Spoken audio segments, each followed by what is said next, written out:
All right. Welcome, everyone, to another episode of The Media Pill. My name is Alan. This is episode number 5, and we're going to talk about what the fuck is happening in social media and all the media apps. You know, they always have these fucking updates, so this is kind of what we go over. Today we'll be talking about Pinterest making a comeback. Instagram is pretty popular this week. Some Twitter, Meta, Facebook, and obviously TikTok. Starting off with Pinterest. So, Pinterest, it is now adding a music option. I think that they're taking this play from the earlier MySpace days, as you know, the social platforms, or as these platforms try to engage on creatives, and they want to be able to engage with allowing people to represent themselves in the best way that they can. I believe that they are looking back at MySpace and realizing that this creative, like the people that go on Pinterest, go there for a way to express themselves individually, and adding the music just kind of gives you that additional layer of being able to communicate personality or individuality when you start pairing your mood boards or post with photos. It says here, being able to add known and trending sounds to idea pins will enable creators to engage more deeply and creatively with their audiences, unlocking new ways for them to inspire through their content with music expression. I believe that's what I said. And then they give you a little guide on how to do it. So good for Pinterest. I did see, I don't really keep up with Pinterest like that, but I did. This is something that makes a lot of fucking sense, because we use more and more the audio is becoming a metric or a mode of communication that is very relevant, and we can't sleep on it, right? I think that, yes, there was a time in our lives when we did not like to use the sound on, but as you know, Bluetooth headphones became more popular, we can now engage in a lot of sound without really causing a lot of disturbance in the environment, which means that we could begin to introduce more and more music to just our everyday posts and just the way in which we communicate.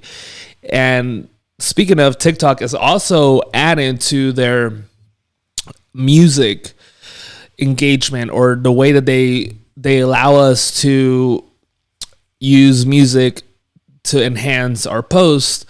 It says here that they are adding a software-esque type where you can essentially create your own mixes of music. As per TikTok, it says STEM Drop launches in collaboration with one of the greatest songwriter team histories, led by Max Martin. TikTok creators globally are exclusively provided with music stems and invited to produce their own versions of brand new songs titled Red Lights, written by the prolific hitmakers. And down here, I saw something that said that basically you're going to get all the parts of a song, or you're going to be able to take hooks and take bass lines and break down songs raw and take individual components of different music and mix it yourself. So that's going to be very interesting. I am excited to see how creative the creatives that come out of something like this, just because if you're familiar with, there's this type of music called, I think it's like 8D or 9D type or 3D music, but it's basically songs just being overlapped and they just align perfectly, like the tempos perfectly, but they're two totally different genres and they just sound really well together. So Music stems essentially enables you to listen to individual elements of a song in isolation: melody, instrument, bass, and drums. Yeah, and then basically you could remix it yourself. So it's pretty exciting. I'm definitely hyped to see. I could definitely see a lot of classics being revamped further, because I know a lot. I know currently we've seen that a lot just in general, but I think that this is gonna scale the way in which we tend to mix or remember some of these songs. They're going to be able to be incorporated into new stuff, and they're probably never going to sound the same, which kind of good, kind of bad, but it's definitely evolving, which that's always good. Meta develops new speech real-time translation process. This is interesting because Meta owns WhatsApp, which is the most messenger used fucking app. They own Facebook, obviously. Facebook Messengers is fairly popular, and Instagram. I'm sure they own a bunch of other companies, but those three are, I think, the ones that I could see them incorporate some of this technology into. It's kind of funny that social media today use Meta's tweet to communicate the AI-based speech-to-speech translation. This is really cool because it would essentially allow us to communicate in different languages without being, I guess, like needing a third-party translator such as Google Translate, or maybe we have like a third-party app. It says here that with the universal speech translator, Project converts audio spoken in Hokkien, a primarily spoken language from China, into English audio in real time. Yeah, this is huge. And as the voice department and the voice industry continues to take shape and expanding, this is a good way for Meta to buy back some of the real estate the user real estate they've lost over the years due to their, I don't know, interesting practices. So this is going to be a way that we could connect globally with people from all across the world. This is exciting. They have a little diagram in here. So source language, it goes to an encoder, then it gets turned into text, then the text gets then turned into whatever language. Meta's are banned on China. Okay, so just FYI. But yeah, this is gonna be dope. I could see. I mean, I don't really know. Maybe you know what will be really interesting is if these like text to speech come up as a translator option in a caption setting, meaning that just how you could add captions using AI, like they have these AI powered apps that you speak into the camera and then they transcribe what you're saying to turn it into some subtitles. I think it'll be very interesting if this technology could be implemented to develop real-time subtitles when you're maybe on a live or when you're trying to create some content within the platform. So shout outs to Meta. I don't know how they're going to roll this out in terms of how is this going to be available to us. Let me see if it says here.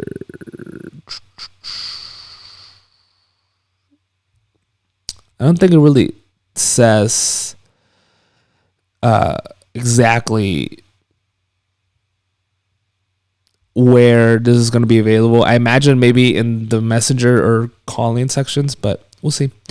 This is good though. Shout outs to Meta for trying to step up their global game. YouTube made the news again as they really are, I guess, trying to regain their relevance that they've lost to other platforms like TikTok and Instagram, specifically for short form content. They are, last time I talked about the large the large reward system that they have in mind to encourage creators to make short form content for their shorts platform. So now they're providing shoppable links. Let's see what this says. Oh, I think this is live selling. I've seen it on like promoted on TikTok and stuff, and I think this is cool. I mean, I'm not the biggest fan of it. I don't necessarily engage in this type of shopping. I spoke about this shit last time. The fact that YouTube's doing this, I mean, I guess good for them, but it's not really something that's innovative. It's been going on for a long time. I mean, fucking infomercials been around forever.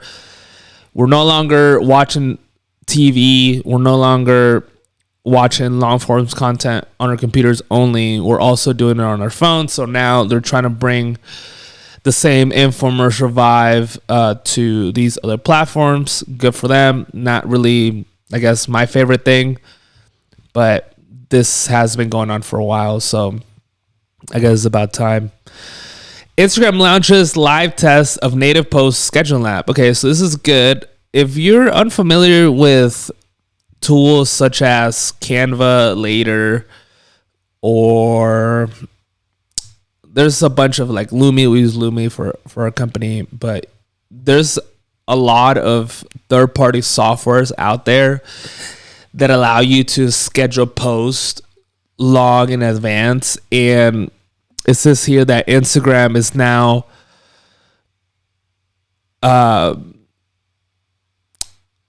providing their own scheduling system. I think this is good. I really think that the people that schedule their posts, in my opinion, they may use something outside of the platform itself, like a third party, just because it's easier to navigate. And to be honest, yeah, we do make content specific for specific platforms, but the repurposing is really what gives you that leverage. So Facebook has had this in the past. Like I said, we've used Loomly, but I've used Canva in the past and Later. I've never used any of these. So, man, I guess, being able to schedule your posts is good. I'm glad that Instagram finally got on board. I think that this will mean that we will be able to do more on the platform. And yeah, I think, this is not, like I said, this is not anything revolutionary. It's just they're kind of late to the party. And if you schedule your shit, look, if you're creative and more likely use Canva, you could just use Canva to schedule your shit. You don't need to go through Instagram. And just because it's in no one place. So, Meta back again. Meta announces new tools for Facebook groups at Community Summit 2022. Yeah, I heard that this is where all the Facebookers go into and share their ideas. Let's see. Facebook is holding a 6th annual Community Summit event today, which brings together a group of admins and internal experts to discuss larger group tools, tips, and more. As always, Facebook has also announced a range of new groups features as a part of the event, including new stories, sharing tools, view-only charts, custom member profile displays, and more. Oh, also, you can now do Reels in group. That's right. No engagement surface can escape the meta Reel rush. With Reels and groups enabling members to share information, tell stories, to connect. Okay, yeah, so everybody's going through short form content. Is not really something that's new. Every platform is essentially forced to implement some type of short form content just because you can't compete with the attention. The attention span of the user continues to decrease. Therefore, you have to adapt, and your content needs to be adapted to the rate in which information is consumed. And video is it, like video, audio, and text is it. So, yeah. Facebook is also testing a new ability for group admins and moderators to create view-only charts or chats to send one-way communication to all their members without having to maintain or respond to messages in chat. Okay, so basically, this is going to be, in my opinion, this is like their play on fucking with Slack. Because if you're already in a Facebook group, and let's say that not everybody, a specific thing is not applicable for everybody, then you can just select specific people, or maybe even do like create like a paywall for a group. So that's good. I mean, this is kind of good for them, I guess. Snapchat. Okay, so Snapchat announces new feature for Snapchat Plus, including custom story expiring option. Okay, so Snapchat is $3.99. Snapchat Plus is $3.99. Okay, good to know. First off, Snapchat is adding custom story expiration for Plus users, which enable. Oh shit! So now you can leave your story up for up to a week. Again, I'm not 1,000% sure if this is a good thing or not because I don't use Snapchat. Oh, and they also included a border app. I mean, that's cute. Yes, they have the Bitmojis. This is probably like their best thing to still have. This is still relevant, That's pretty cool. I don't know. I'm not a fan. Like I said, I've said it a lot of times. I'm not a fan of Snapchat. The fact that shit expires, I'm not very interested in kind of having that. Good. I guess if you want to pay the $4 to have your shit disappear, I mean, more power to you. You do have that option. And yeah, I mean, I don't really know the play here. I think that this app is generational, meaning that you kind of have to grow up with it. And I don't necessarily see Snapchat kind of making a comeback just because, I could be wrong, but they don't really offer anything unique in terms of business and making things larger scale. Personally, I guess there are business applications you can use Snapchat for business, but it depends on your demographic. Personally, I believe the demographic that we're trying to reach is typically not going to be using Snapchat just because we are based or focused on businesses over everyday individuals. I know a lot of people that use Snapchat for communication only just because they've been doing it for so long. This is what I'm saying. It's generational because I don't use Snapchat. I don't think I will, I can't see the need for me to get back on. Okay. And this is a personal opinion, nothing against it. Like I said, I know a lot of people that use it for communication, but I don't really see how they're going to attract new users. Instagram making the news again. Instagram adds new safety feature, including improved blocking and new pop-up alert. Instagram added a new safety tool which gives more control over the in-app experience, including advanced user blocking, automated hidden words, and protect from offensive replies and negative engagement prompts and more.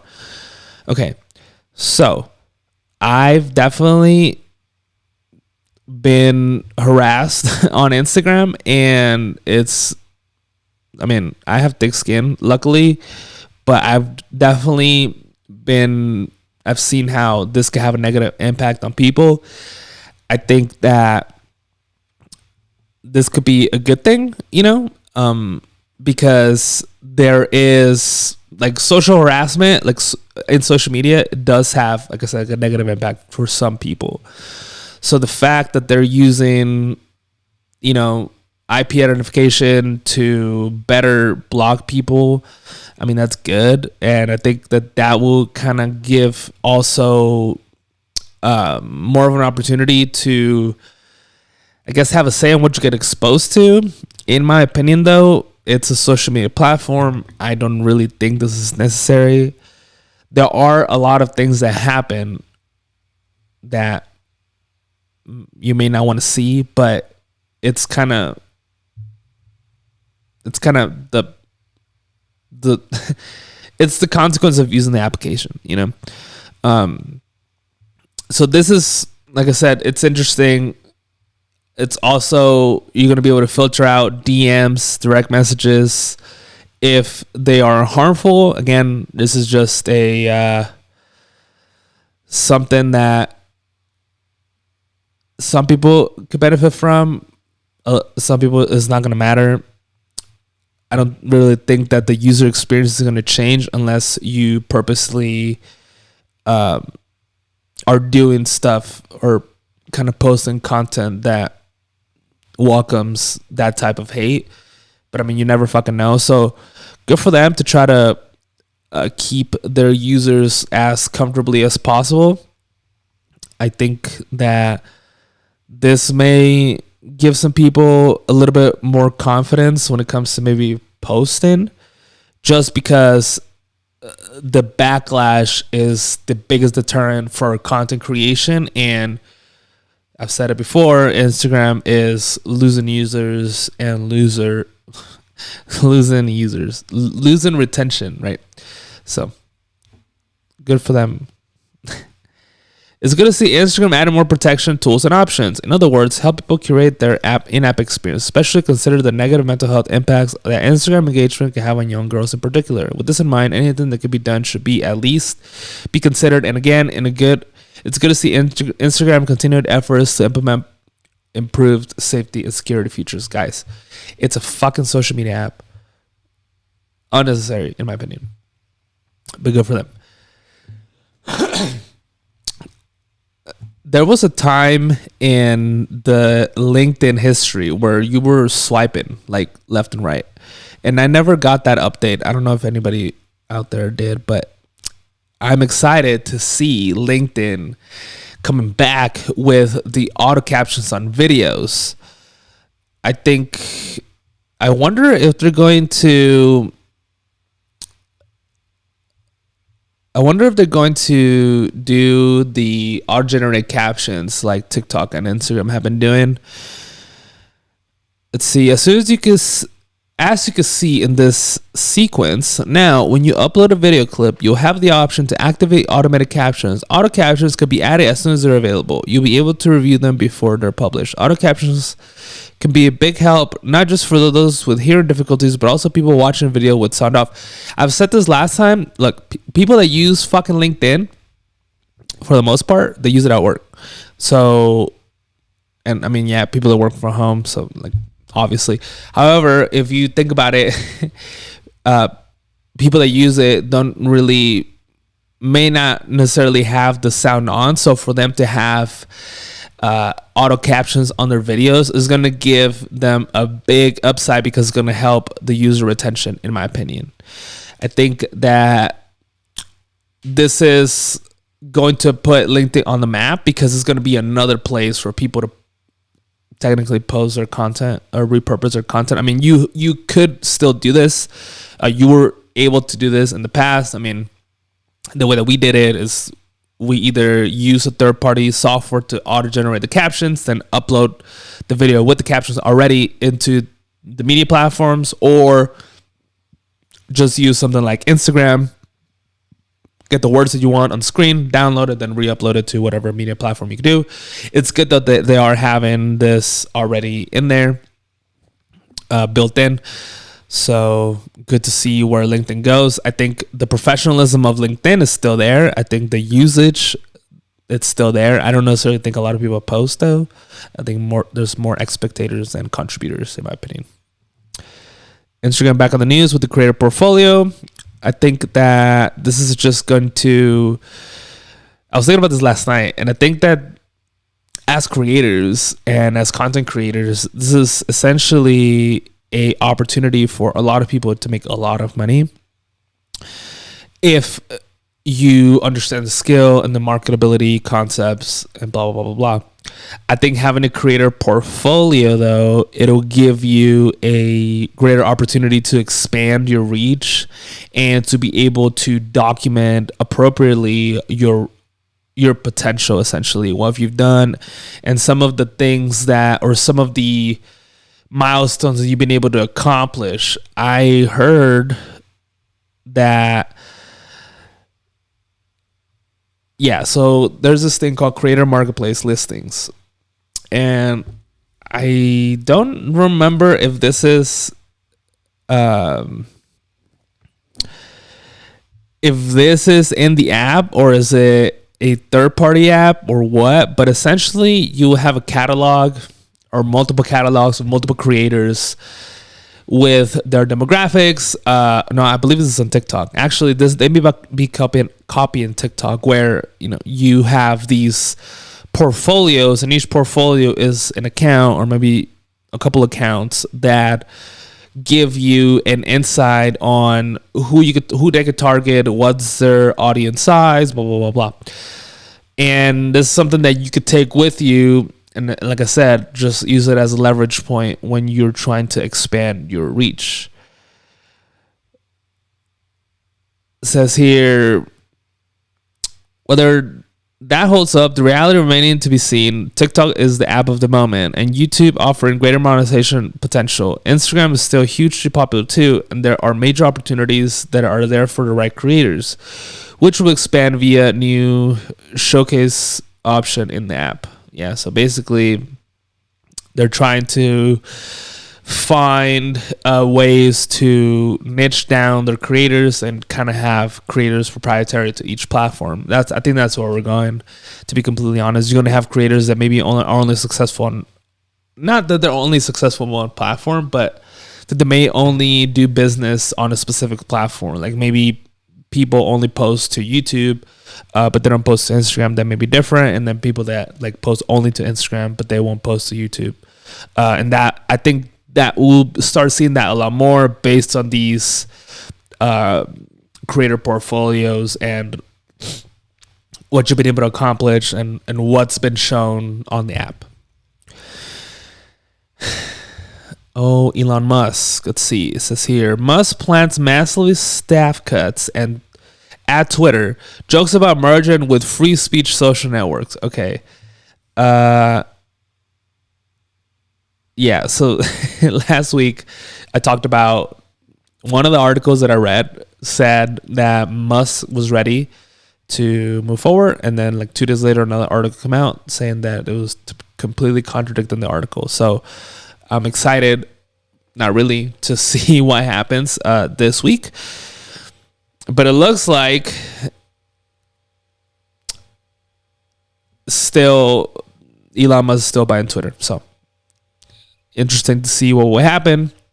Musk told prospective investors in his deal to buy the company that he planned to get rid of nearly 75% of Twitter's 7,500 workers within the company is down to a skeleton staff just over 2,000. Musk's planned staff cuts has been well documented. Back in May, as a part of a leak overview that Musk has sent to potential investors, it was reported that Musk was looking to cut around 1,000 staffs on day one, before eventually adding back over 2,700 employees by 2025 in line with platform growth. Interesting. Yeah, I think that hiring that much people, it's going to take a lot of work to rebuild. I mean, I don't really know what direction he's trying to fucking take with Twitter. Every time I go on Twitter, I get confused. I get anxious. There's a lot going on. I don't know what to do. It's overwhelming, in my opinion. I think that maybe this downsizing to rebuild long term may be a better way to reassess and kind of decide what direction the platforms and how the platforms are going to be moving forward. Because I think that there's a significant area of improvement for Twitter. Excited to see what Elon Musk would do. Him joining and merging with free speech, I don't know how that will work, just because they're two different platforms. So we'll see. Okay, so here, let's read this tweet. By free speech, I simply mean that which matches the law. I am against censorship that goes far beyond the law. If people want less free speech, they will ask the government to pass laws to that effect. Therefore, going beyond the law is contrary to the will of the people. could you please fix these bots on these piece of shit platform that you that you tricked into buying? Yeah. I guess Twitter is full of bots. I don't know. But if Musk costs 75% of the platform, I don't know what the fuck is going to happen. I really don't know. I don't know if the platforms are just going to go to shit because they're like, how are they going to sustain the backend? I don't fucking know. I don't know how this works. So the chaos rolls on, as this is how they're ending this article.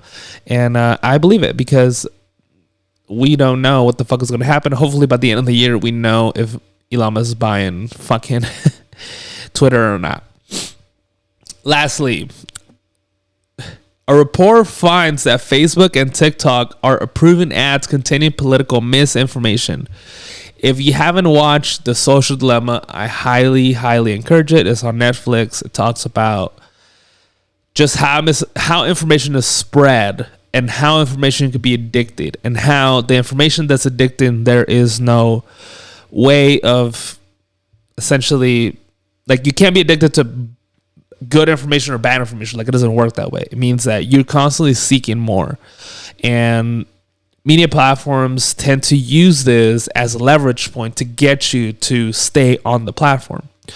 So one of the things they share on The Social Dilemma was that people that believe in conspiracy theories tend to have a specific belief system when it comes to politics.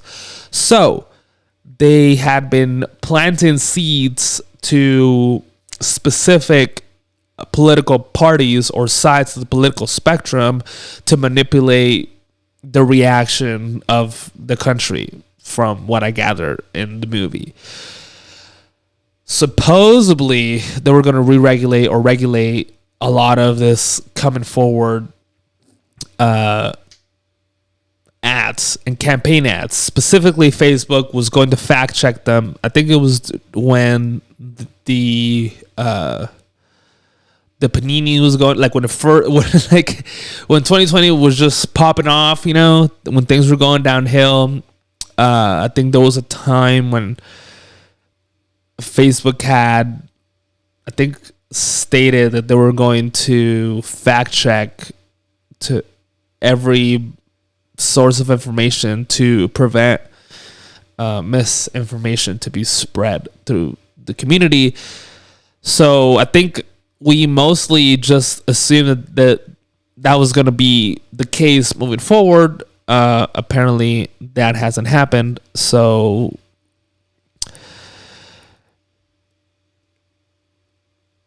Facebook approved 2 of the misleading ads in English and 5 ads in Spanish. Oh shit. Okay, let me read this report. Okay, this is not great. With the U.S. midterms fast approaching, a new investigation by human rights group Global Witnesses, in partnership with the Cybersecurity for Democrat team at NYU, has found that Meta and TikTok are still approving ads that include political misinformation and are a clear violation of their stated ad policies. In order to test the ad approval process for each platform, the researchers submitted 20 ads each via dummy accounts to YouTube, Facebook, and TikTok. As for the report, in total, we submitted 10 English language and 10 Spanish language ads to each platform, 5 containing false election information, and 5 aiming to delegitimize the electoral process. We choose to target the disinformation of 5 battleground states that will have close electoral races: Arizona, Colorado, Georgia, North Carolina, and Pennsylvania. According to the report summary, the ads clearly contain incorrect information that could potentially stop people from voting, such as false information about when and where to vote, methods of voting, and importantly, the legitimatized methods of voting, such as voting by mail. The result of this test was as follows. Facebook approved 2 of the misleading ads in English, 5 of the ads in Spanish. Took it to approve all the ads but 2, 1 in English and 1 in Spanish. YouTube blocked all the ads from running. Okay, so YouTube's playing no fucking games. They shut everything down. Yeah, in addition to this, YouTube also banned the original account that the researchers had been using to submit their ads. 2 of their 3 dummy accounts remain active on Facebook, while TikTok hasn't removed any of their profiles. It's concerning overview of the state of play. Yes, this is really concerning because, again, right, we are now in a place where the previous election had a lot of controversy around social media. The social media had a play in it, right? Supposedly, this has all been regulated and this is now taken into account. Information needs to be verified, blah, blah, blah, blah, blah. And there was supposed to be some kind of control on this type of misleading information. However, dude, Facebook is just taking that money. You know, like they're like, I'll run whatever fucking ad you want me to run as long as you pay. And you can't blame them because, and I said this last time, Facebook is losing users. There isn't enough people in the world that could sustain the growth that Facebook had the last 10 years. Therefore, they are struggling. They're struggling to keep their users. They're struggling to remain relevant. They're struggling to grow. And they're trying to do everything they can. I mean, I get it. It's a business. I understand. But like, they're so controversial, they're so polarizing that they have to be essentially like, if they just took YouTube's approach, right? If they just took YouTube's approach and just fucking block everything, I think that they would be better off, in my opinion. I could be wrong, but it's just my opinion. And that is it. This is everything that happened on social media news. These are the articles. My name is Alan. Make sure to check out thepowerhousemedia.com to stay tuned for, we have blog posts that are coming out. The media pod should be coming out hopefully next week. And I will catch you on the next one.